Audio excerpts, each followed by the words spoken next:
दिवाली की छुट्टियां थी और मैं अपने वालिदैन के साथ अपनी फूफी के गांव जा रही थी। मेरी उम्र 17 साल थी। मैं बोर हो रही थी और सच पूछें तो प्यासी भी थी।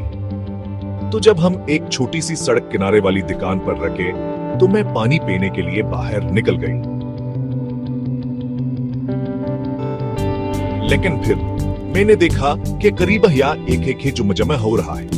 मेरे वालिद जो हमेशा जस्स से भरपूर होते हैं मुझे घसीटते हुए लोगों के बीच से ले गए। तभी मैंने इसे देखा।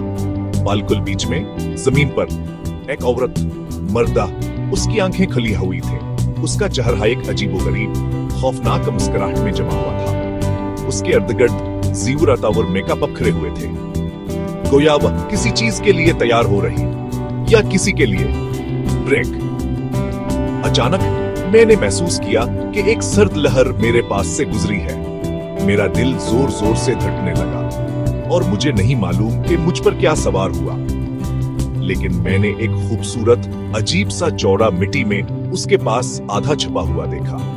मैंने इसे उठा लिया चपके से ताकि किसी ने नोटिस ना किया हो और उसे अपनी जेब में डाल लिया।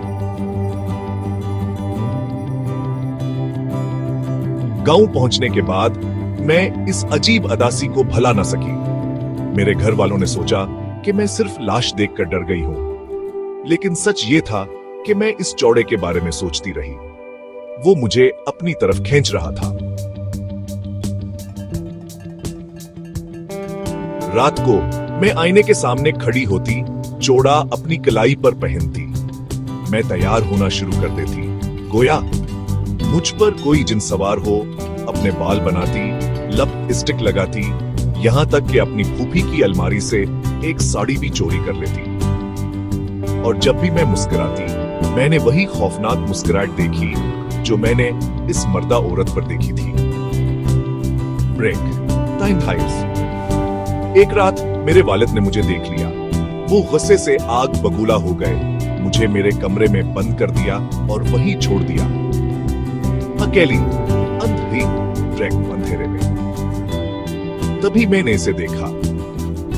एक साया पहले धुंधला दीवार पर मेरी तरफ रेंगना शुरू हुआ।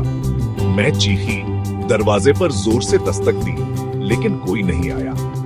मैं मायूसी से घूम गई, सिर्फ सरगोशियां सुनने के लिए जो पलंग के नीचे से आ रही थी।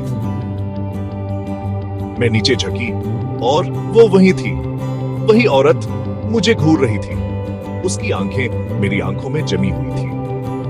इसके मुस्कुराते हुए होंठों पर खून लगा हुआ था। उसने अपना हाथ बढ़ाया, उसकी बर्फ जैसी इंगलियां मेरे टखने पर जम गईं।